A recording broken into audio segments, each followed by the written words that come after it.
guys. So, dali lang po. Ayan. Sorry. How do I share?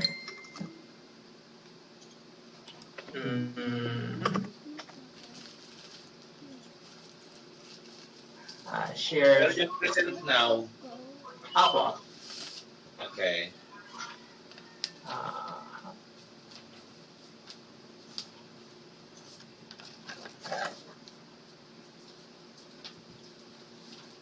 Yeah.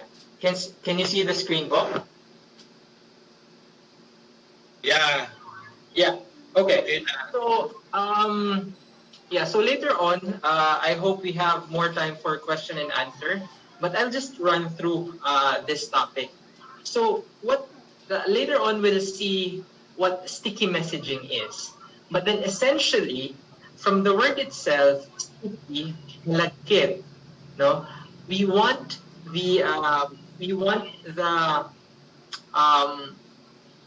whatever we communicate to students to stick, dumikit, no, sa mga utak ng mga students. And I'm sure, even if the learning is on campus, minsan mahirap na rin mismo na ipa-intindi ng students what we are trying to say. And even more definitely challenging to do it now that we are just interfacing through video. This kind of communications is even harder for us to do these days. So there is a concept called the curse of knowledge. Ano ba itong curse of knowledge na ito? So the authors of the book I'm referring to, which is Made to Stick, says that the more we know about things, the easier it is for us to assume that the people we are communicating to know what we are talking about. So because of that assumption that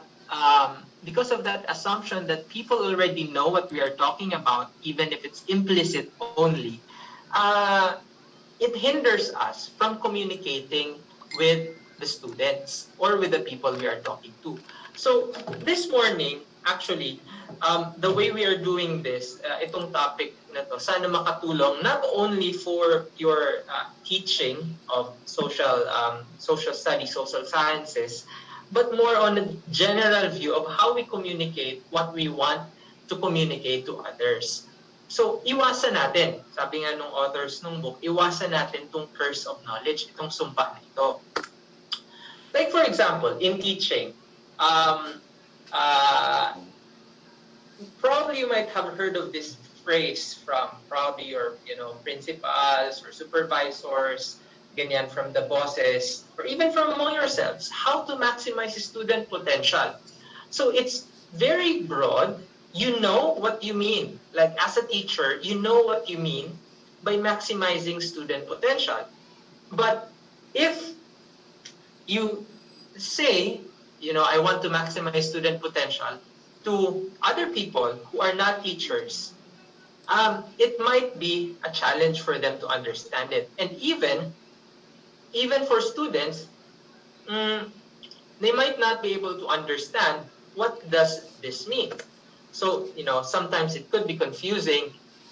It could be too broad. It could be too abstract. Now, let me show you these examples. Like for the first photo, ito sa left, this was a viral post on Facebook before, and probably you've heard it. Yung mga wag daw masyadong gagala-gala sa train, ganyan, mag-ingat, ganon. Kasi meron daw nag-i-inject ng syringe na merong HIV virus.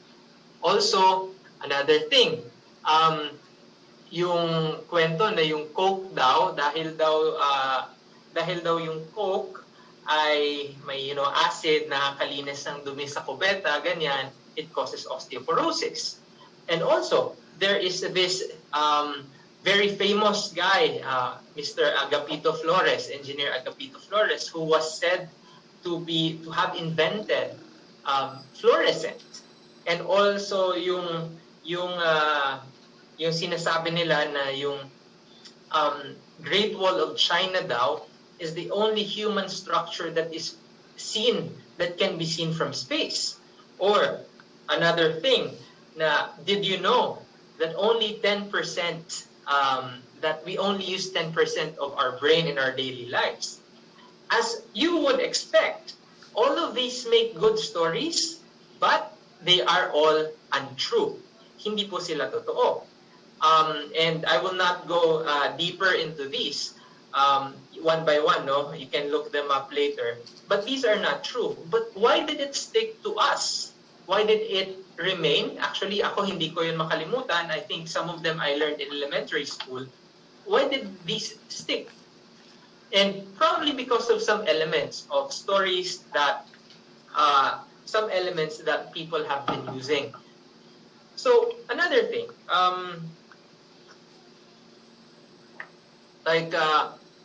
for example, you see this photo, yung every time merong calamity, laging nai-invoke si Nostradamus. Parang lahat nahulaan niya. And we cannot, and many times as well, whatever he said in the past is debunked by someone else, saying hindi naman yan yung sinabi ni Nostradamus, etc., etc. Why do we like MMK? Alaala mo kaya, no? Or magpakailanman sa GMA? Because it tells us a story. We can follow it. It is a very, nasusundan natin yung bakit kaya ganito yung nangyari, ganyan-ganyan yung finish to the end. And also, look, meron din tayong mga pamahiin. Like, for example, pag meron daw namatay, pag namatayan daw, ganyan, wag daw magwawali sa gabi. Kasi malas. Or even actually kahit walang patay, no? Wag daw magwawali sa gabi kasi it will shoo away all the swerte. So all of these things, again, remain in our minds, and we carry on until we grow older. Pero most of them are just stories, are just that. And that's the reason it's good to reflect on these. Because these things, even if we think na, okay, hindi naman sila related sa social sciences, hindi naman sila related sa school, but these have common elements that you as teachers can take advantage of. Also another thing, fake news and real news. Why is it that fake news is often more remembered by many, is often shared by many people compared to real news? Because sometimes real news is too overwhelming. Sometimes real news doesn't have a story, doesn't compel.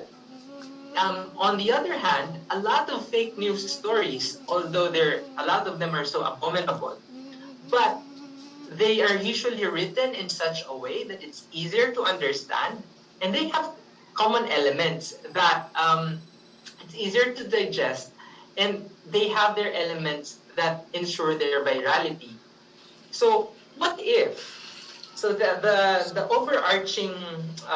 overarching sentiment of this talk this morning for everyone is, what if we can use the common elements of these things, even the elements of fake news, to deliver the real things, the important things, the lessons that your students might be able to digest it even better now that it is more difficult to communicate.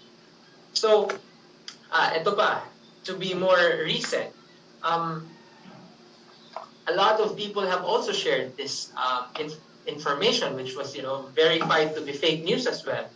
Nung nagsisimula yung pandemic, many people were sharing about these Chinese neighbors na nakasabay sa elevator. But everyone na lang may nakasabay na elevator na Chinese neighbors and doing the same thing. But people believe, especially if they have no access to verification. Because, again, this appeals to emotion. This tells a good story. This is simple enough to be digested. It taps on people's emotions, and it also taps on people's identity, not to be judgmental. But then again, it's fake news, but then the elements of effective communication, the elements of sticky messaging is there. So now let me bring down the point. What is this sticky? What are the elements of sticky messaging? And what is this sticky messaging? So you make something stick to people's minds and memories by using success. You make your communication a success. Should be simple enough. There has to be an element of being unexpected. And then it has to be concrete. It has to be credible. You need to tap on some emotions, and it has to tell a story. It has to tell stories. So I'll run through these one by one. Might not be able to delve deeper, but yeah, let's just go along. And maybe I hope I'll finish by 11:45, so we have some more discussions. So simple. Let's start with the simple. For every topic or every discussion that you want to communicate to students, you need to find the core and share the core. What is it, the single thing, the most important aspect that you want to communicate to them? Find that core and share it. And in journalism, there is this thing we call the inverted pyramid structure. So I'm not sure if there are journalism teachers here in this discussion, but for journalism teachers, you should be familiar with this, especially sa news writing, that in news writing, your first paragraph is the most important paragraph. That is the lead. And such that kahit na hindi na mag-pay attention kahit hindi na mag-pay attention yung nagbabasa after reading the first 3 sentences, the first 5 sentences, they still know the gist of the story. It's very difficult. I myself was a campus journalist when I was in elementary and high school, and particularly a news writer when I was in high school. Making the lead out of the so many details that are writing the lead out of so many details that are given to you is not easy, because you have to prioritize which one of them is the most important. And sometimes prioritization becomes subjective, because in news writing you find an angle, and that is the angle that you want people to remember. In the same way, probably in teaching lessons to students, such kind of prioritization may also be done. So what does being simple mean? Simple is that you communicate the core effectively, and also it is compact enough for people to remember. Like take for example this one. Can you make sense of it? I don't think so. But if we group them together, you see that these are more easy to remember. And this is what we call profound compactness. The pieces of information are not only short, but they are also they can also be easily remembered. They have meaning. They are profound. So now we know that these letters are this one. So this is just an analogy, but I hope you get what we are trying to say here. It has to be not only compact, but you deliver something that is meaningful to those who are listening. Also, another tool is the using of schemas. Schemas are, I think, a concept in psychology where you try to communicate a more complex idea by using something simpler but not totally accurate model to help students understand the overall idea. Like for example, I'm a science major, so I'll use this example, yung sa model ng atom. Many of us are educated to think na yung atoms natin are like the solar system. But it's actually not. It's more of like the image in the center. But we understand that, okay, sige, itong model na ito ng solar system might work until you which will lead to a better understanding of the more complex model in the future. So the schema there is the solar system. If you know the solar system, think of it like that. Parang ganoon parang ganoon yung atom, pero hindi exactly ganoon. Pero it helps prepare the level of understanding. Also, we have the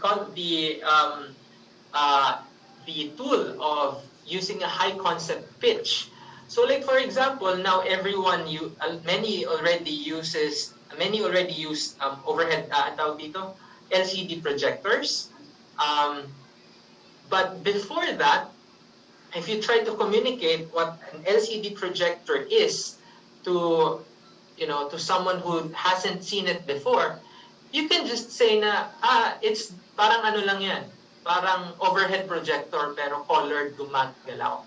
Even if an LCD projector doesn't exactly look like an overhead projector, but you get the idea. The high concept pitch of that is it's an overhead projector, only that it moves real time and it has color. So parang ganon. So let's go to the next element. The next characteristic is being unexpected. So one thing with the new generation, I think, with the newer generation, is that they have very small attention spans. Especially now, siguro sa online classes, because they're at home. There are so many distractions around.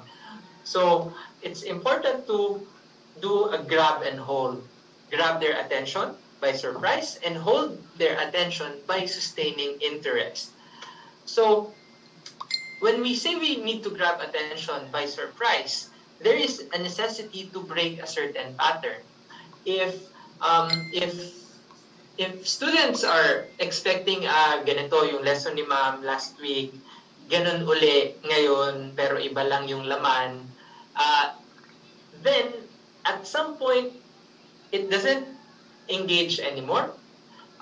And we know that teachers try their best to communicate and to engage students, but also because of the limited attention span of kids, having nothing to break a certain pattern can disengage them from learning.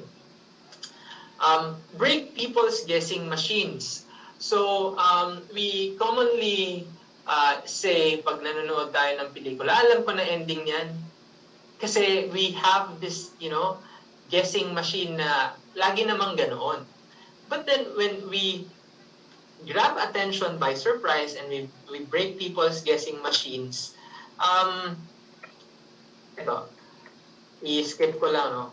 It makes it post-dictable. Ano ba tong post-dictable na sinasabi natin? Is, okay, you tell a story that sounds predictable, pero iba pala yung ending. But then it makes sense. Kaya pala ganun. All the details were there. But I thought it's gonna end up with this one. And then they see, all these pieces of the puzzle connect together. So we need to avoid gimmicky surprise na yung for the sake of gulat lang, but we make them post-dictable. So yung surprise na nagme-make sense, hindi lang yung panggulat. Also, the element of surprise makes us want to look for answers. So when there is a break in the pattern, people try to make sense of them. And when we ourselves, and probably you know this on a personal level, when we ourselves experience a break in the pattern of our daily lives, we try to make sense of it. And when we try to make sense of it, our own, it's harder for us to forget. So, the authors say that common sense is the enemy of sticky messaging. So, if the students think that that what follows is just common sense. Some of them might think na they'd rather learn that themselves. Um, Parang it's boring, ganyan. So there has to be something that changes the pattern every now and then. Like for example, let's see this. Let's see this text, no? Say, Mr. Pedro, the principal of Maayo High School, announced today that the entire high school faculty will travel to Cebu next Thursday for a colloquium in new teaching methods. Among the speakers will be historian Ambet Ocampo and UP Cebu Chancellor Dr. Liza Coro. So, what do we get here? Some might focus on the speakers. Some might focus on the principal making an announcement. Some might focus on teachers traveling to Cebu. But what is the thing that is in here? There will be no classes next Thursday. And it is post-dictable because it is already there. But it's not easy to spot because it has not been processed for the intended audience, especially to students. Okay? So for students, sometimes they don't care very much about the other details, but this is a detail they care more about. And then how to hold attention or interest. It's another tool is to create a mystery. So something that they always there are new questions that they need to answer. If I had longer time, siguro we can do it a little bit more interactive. But in essence, so pero ngayon puro ako lang yung nagdadaldal. Sorry for that. But it would be great to have a more engaged, like yung question and answer approach for lessons, no? Because when you create a mystery, you are creating this I must know more cloud. So according to George Liebenstein from Carnegie Mellon University, he formulated this gap theory of curiosity. If there is a general known information, and then but you don't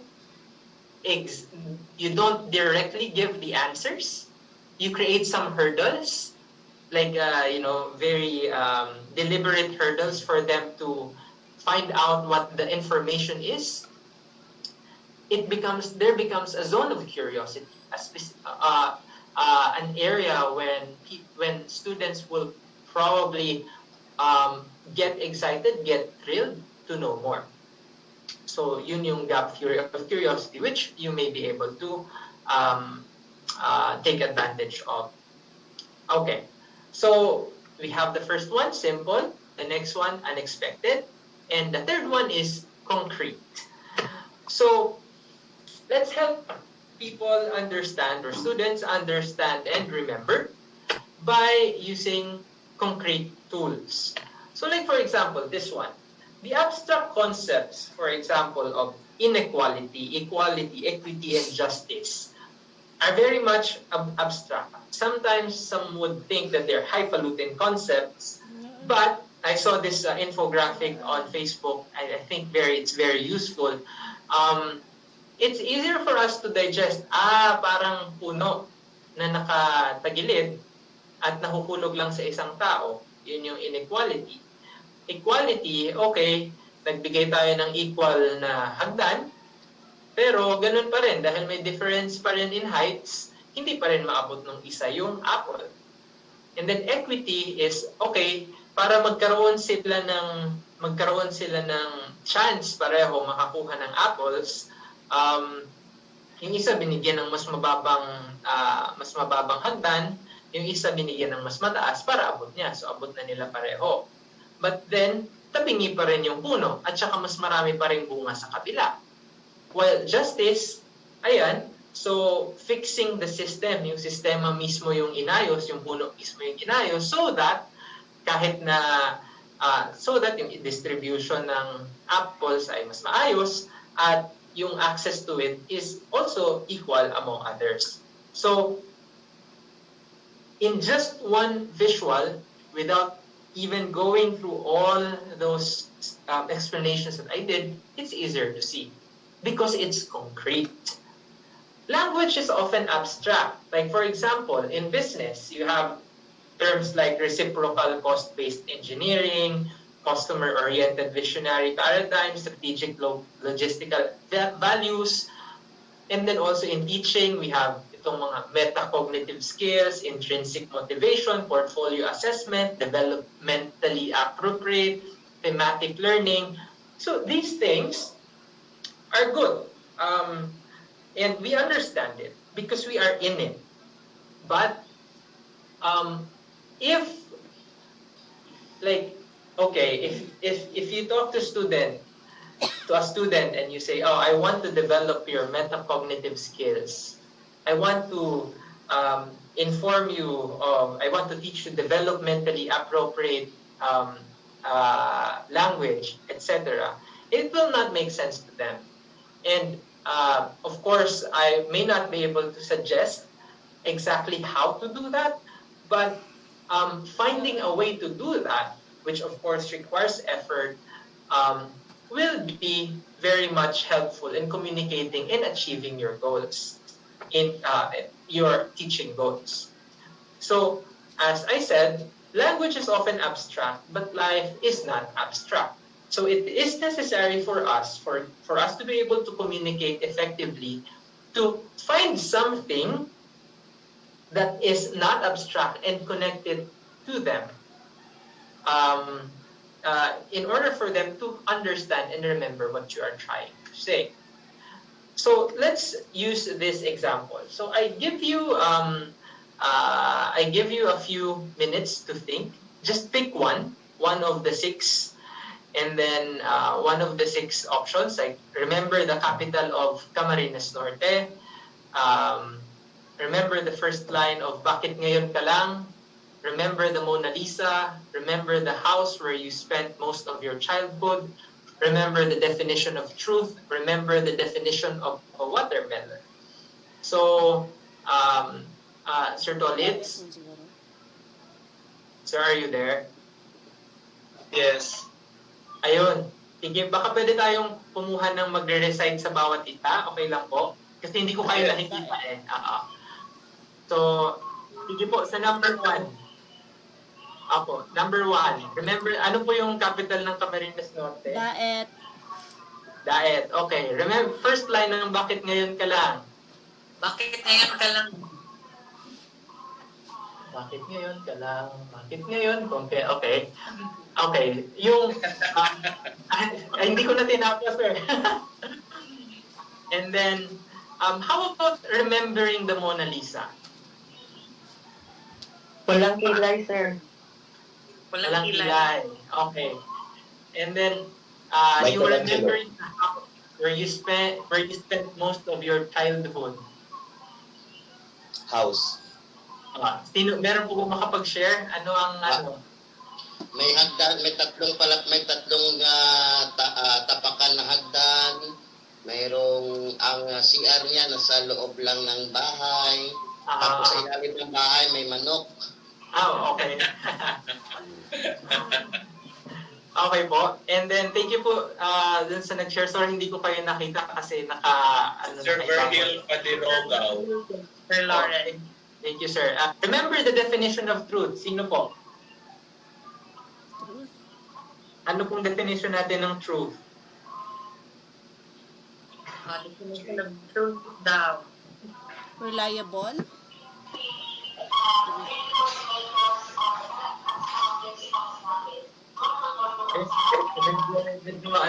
Medyo pinag-iisipan. What if yung definition ng watermelon? Red. Sweet. So, okay po. So, actually, tinanong ko lang naman siya, itong questions na ito, is for us to compare the thought process. When you remember something like the capital of Camarines Norte, it was so quick. It's either you know or you don't know. Yeah. When you remember the first line of Bakit Ngayon Ka Lang, like for me, for example, I cannot remember the first lyrics of the song unless I sing it myself. And then, remembering the Mona Lisa, Well, either you know or you don't know, but it adds another layer. Na okay, sige, alam ko yung itsura ng Mona Lisa, pero ano nga ba yung iba pang parts? Like, ano yung details nito? Might take more time to remember. When we remember the house where you spent most of your childhood, nakita nga kinuwento nga ni Sir kanina, may hagdan, may manok sa ilalim. I suppose si Sir, nung inaalala niya, natatandaan niya kung saan siya umupo, natatandaan niya na siguro yung mga manok pinakain niya at some point, saan siya naghuhugas ng pinggan, saan siya palaging tumatambay. Whereas, yung remember the definition of truth minsan, mapapatanong ka, ano nga ba yung definition? Is there really a definition? It's too abstract. It's hard to answer also. And then the definition of a watermelon, has it ever been defined to us? Or we just know what a watermelon looks like and what a watermelon tastes like? These things align with what is called the Velcro theory of memory. Yung Velcro theory of memory is, alam naman po natin siguro yung Velcro, no? Yan yung dumidikit sa, like, ano ba? Sa Velcro. Ayan, nakikita niyo sa picture. So, yung Velcro kasi, it's made of like parang mga knots na bawat isang butil ba tawag doon? Basta parang hook, hook and, ano nga yung pakapares ng hook? Hook and hindi. Basta, yung sisidlan, yung papasukan ng hook. Hook and eye. Hook and eye. Yes, correct. Ayun. So, each thing there is a hook and an eye that latches to each other. So, ang Velcro theory of memory is people tend to remember more in detail if it has attached to different senses. Like, for example, yung remember the capital of Camarines Norte, as I mentioned, it's either you know or you don't know. It doesn't really attach to any of my senses. But the first line of bakit ngayon alam attaches to my sense of memory or a sense of sound. And then remembering the house where you spent most of your childhood brings a lot of senses alive. The sense of smell, sight, yung kinesthetic, touch, etc. Sound. So, the more senses that are attached to one particular memory, the easier it is for students or for people in general to remember. So, looking back to how it can be used for teaching, it's definitely harder to do it, especially now na online yung students. But if you could relate some of the lessons to things they see at home, experiences that aren't commonly experienced at home as well, it would probably make these analogies easier to digest for students and the concepts for them to remember. Next, let's go to the next C, credible. So, credibility helps people believe. Medyo shaky rin itong credibility, no? Na minsan, pag hindi credible yung nagsasalita, pero kahit totoo yung sinasabi, people won't believe. So, I would like to present to you two kinds of credibility. These are external credibility and internal credibility. Yung helping people believe. I'm not sure if many of you know, but when I was younger, ang alam ko, kaya may ulcer ang mga tao kasi pag nagpapagutom, pag hindi kumakain ng maayos, pag nag-skip ng lunch or uminom ng Coke, etc.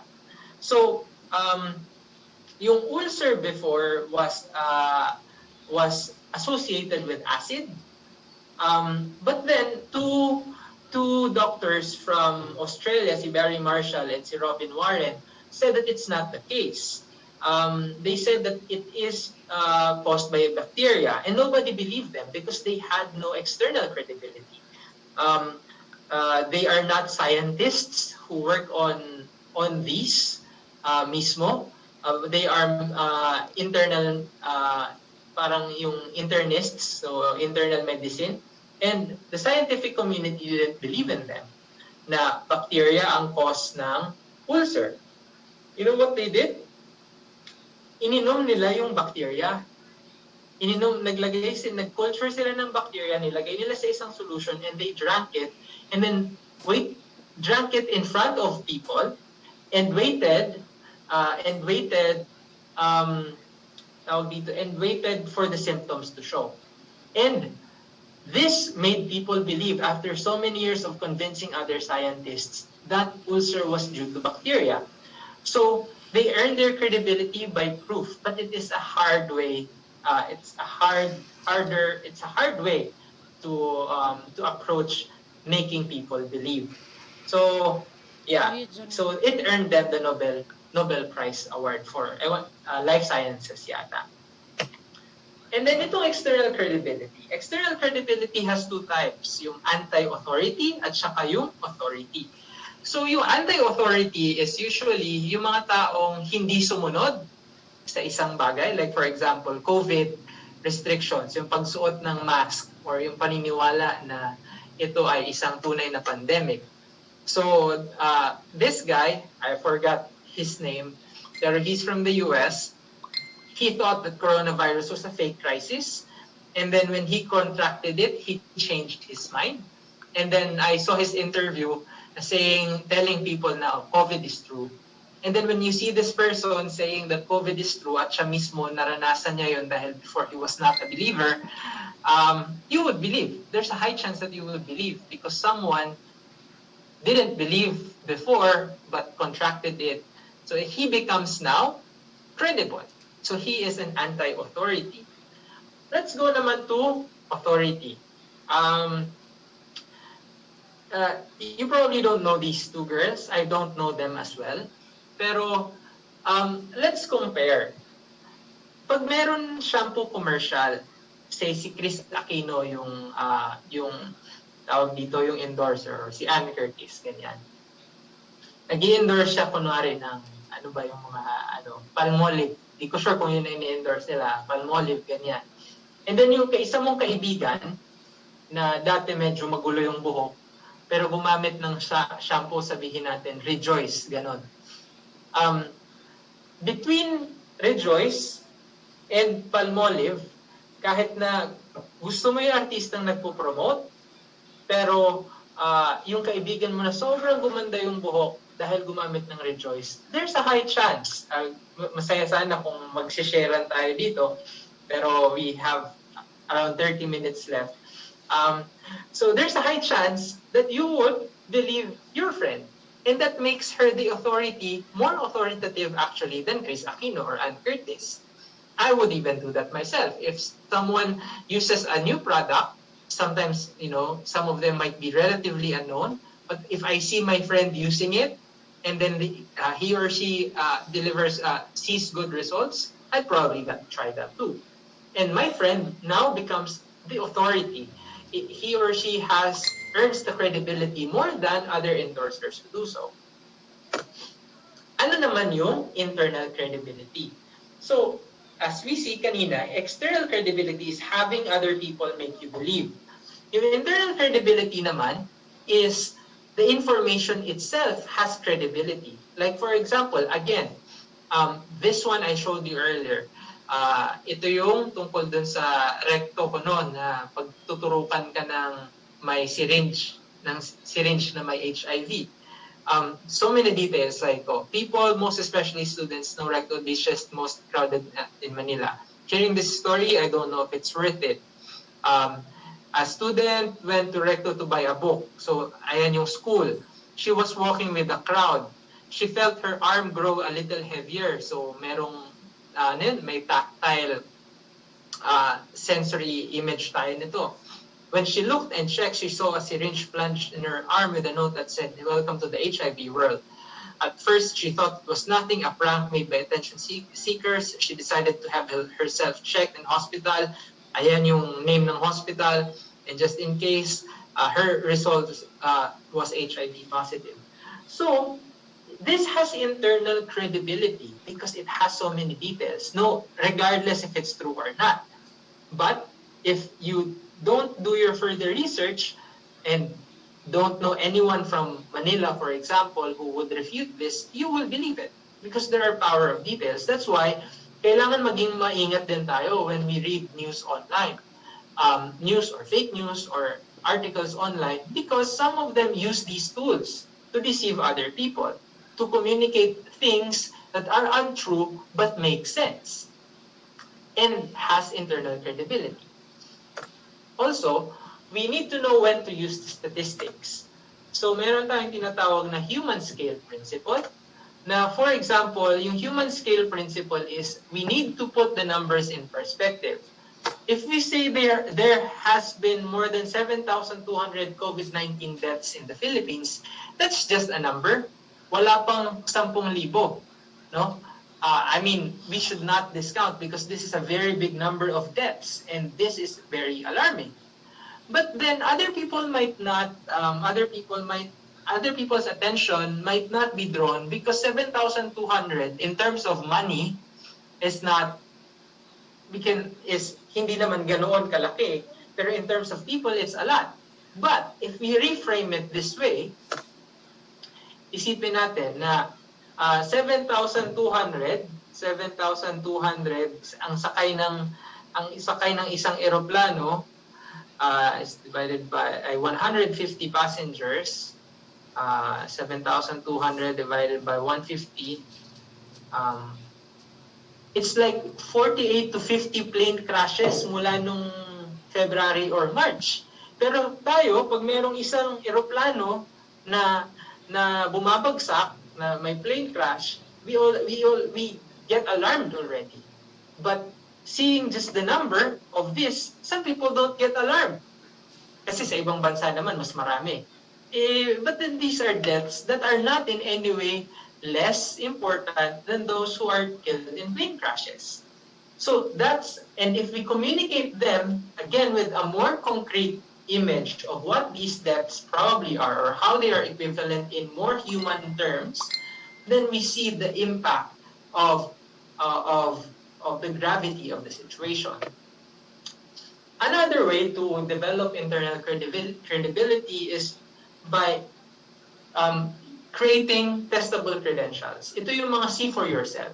Okay, like for example, let's just use some basic economics, yung mga supply and demand, and then if you have students na may tindahan, and then you ask them about, like, sabihan mo sila na, okay, supply and demand works this way, o yung mga may tindahan dito, bantayan nyo yung dalawang produkto nyo dyan sa tindahan ninyo. See for yourself. And then they will probably see, kaya pala ma'am, sir, yun pala yung supply and demand. And it makes it stick to them even better. Now let's go to the fifth element, which is emotions. So, when we communicate, I think this is more of a more general na I'm not sure how it can be more conveniently used for teaching.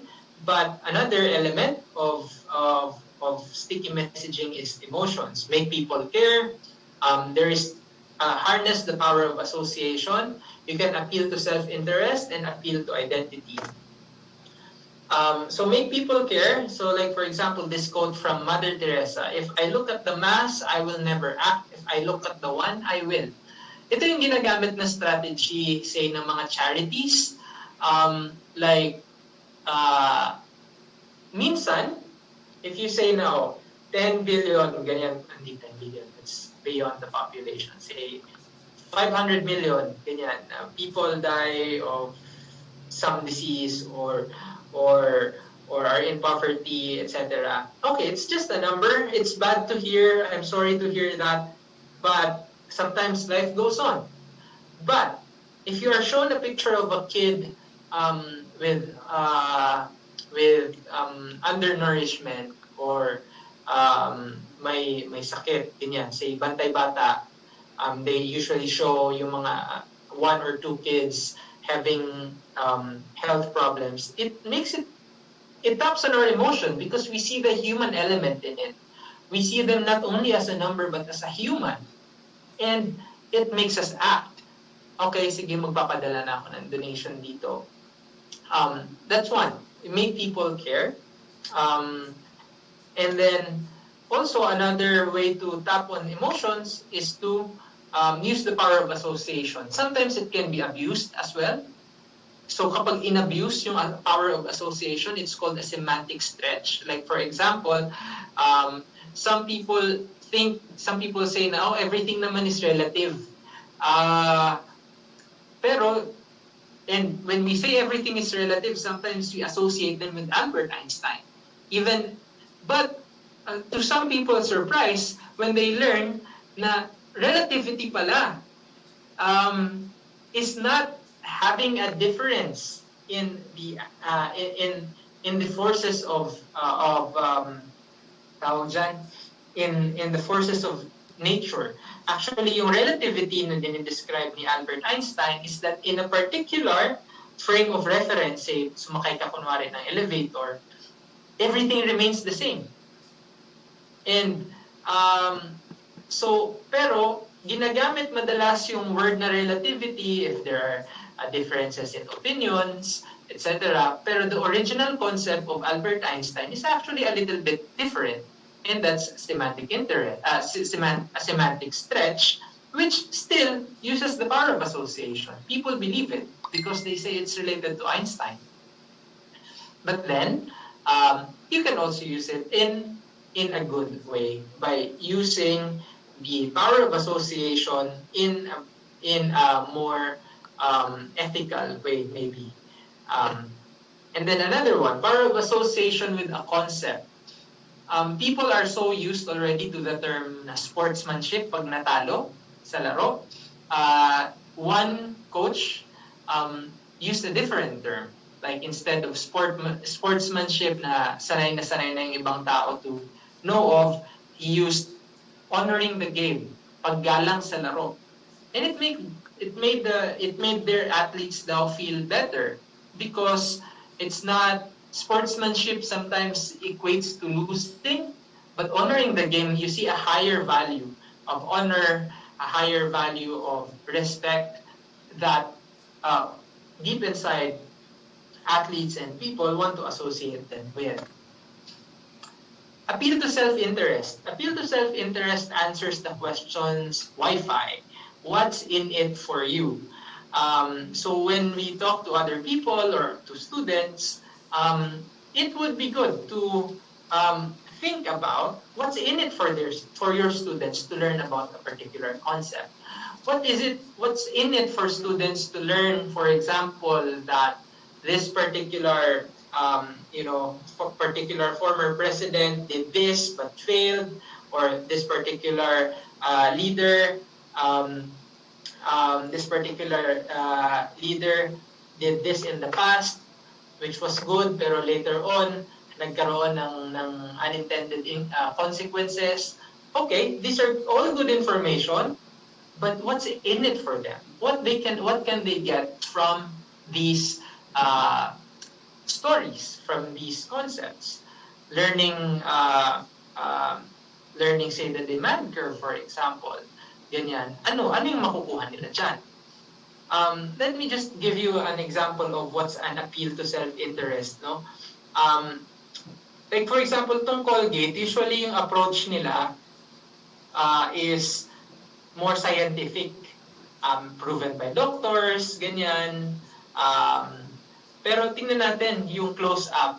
Ang close-up, hindi nga nila sinasabi na sila yung pinakamagandang formula ng toothpaste. Pero sinasabi nila, and what they communicate in their ads, is that close-up is the toothpaste that will get you closer to your crush.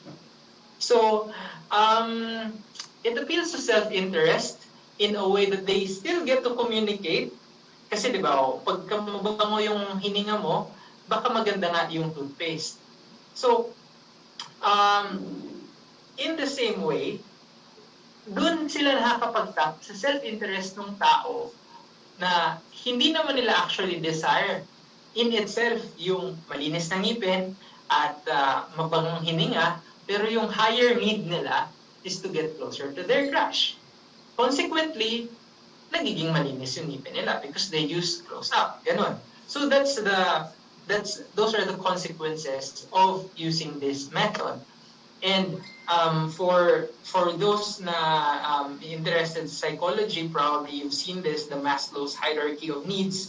So these are the self-interests that you may want to tap on when you do your lessons for your students. And itong hierarchy of needs, saying na ito yung physiological needs yung pinakamababa, which is, again, kung iti-take natin yung example ng close-up at saka Colgate, yung Colgate physiological needs, malinis ng ngipin.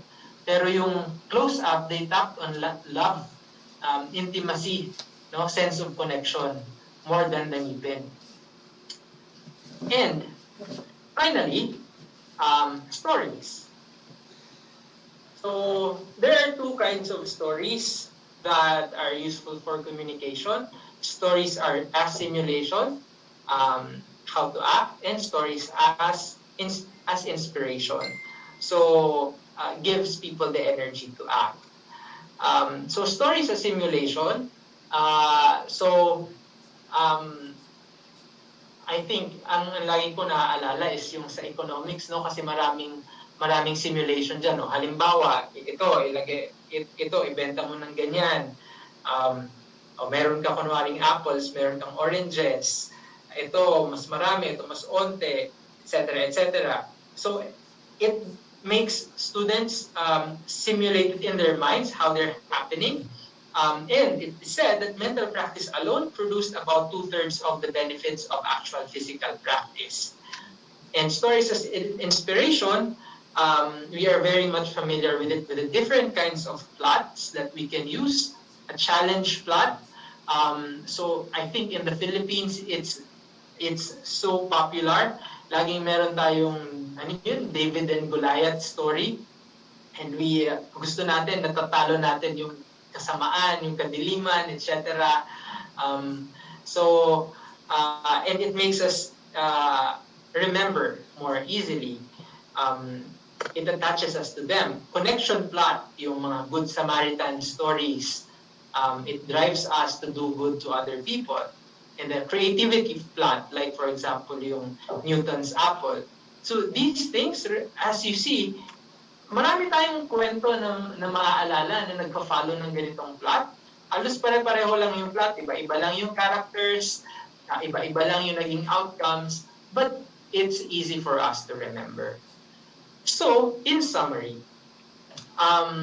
sticky messaging is a combination or the use of any of the following characteristics: simple, unexpected, concrete, credible, tapping on emotions, and creating stories. It helps people or students pay attention, understand and remember, agree or believe, care, and act.